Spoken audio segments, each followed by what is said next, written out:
शांति। आज 4 जून 2022 प्यारे बाप दादा की मधुर मुरली का सार हम सुनते हैं।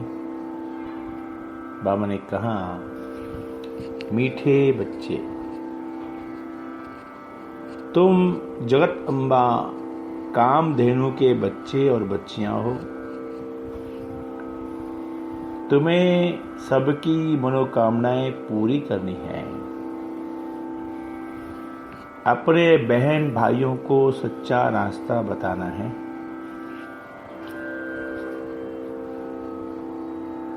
बाबा ने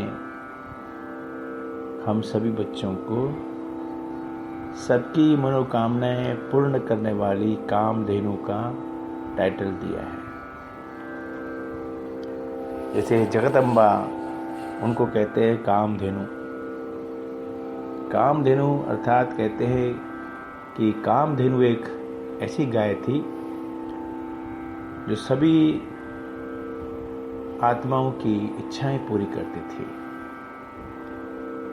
उनके द्वारा सबको सब प्राप्तियां हो जाती थी। तो बाबा ने कहा, तुम बच्चों को क्या करना है? अपने उस कामधेनु स्वरूप में स्थित होना है, अर्थात सबकी सेवाएं करनी है, सबकी मनोकामनाएं पूर्ण करनी है।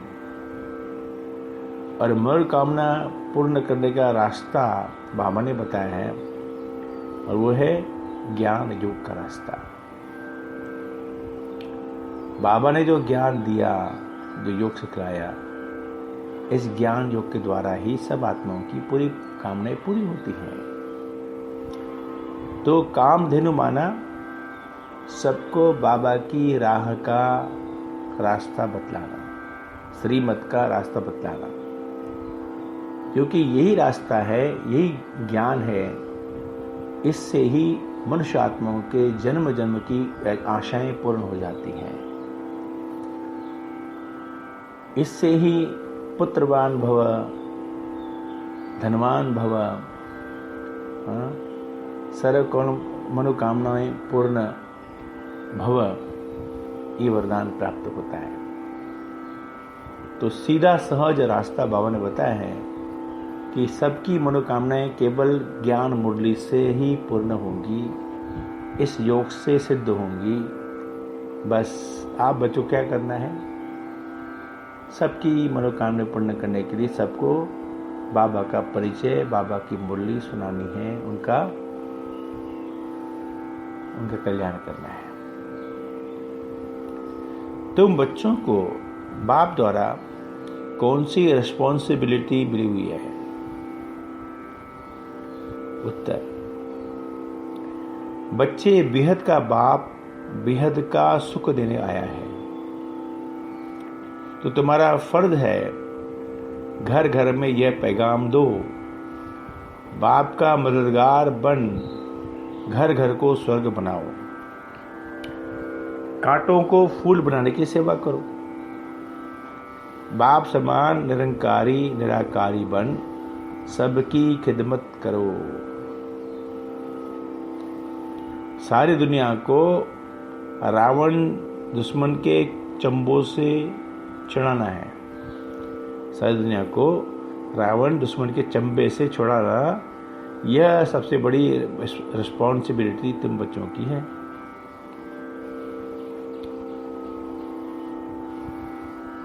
फिर बाबा ने कहा, श्रीमत पर बाप का पूरा पूरा मददगार बनना है। मनमत व परमत पर नहीं चलना है। नष्टो मुहा बन हिम्मत रख सर्विस में लगना है। अभी हम पियर घर में हैं, यहाँ किसी भी प्रकार का फैशन नहीं करना है। स्वयं को ज्ञान रत्नों से श्रृंगार करना है, पवित्र रहना है। फिर है वरदान, दुख को सुख, ज्ञानी को प्रशंसा में परिवर्तन करने वाले पुण्य आत्मा भव।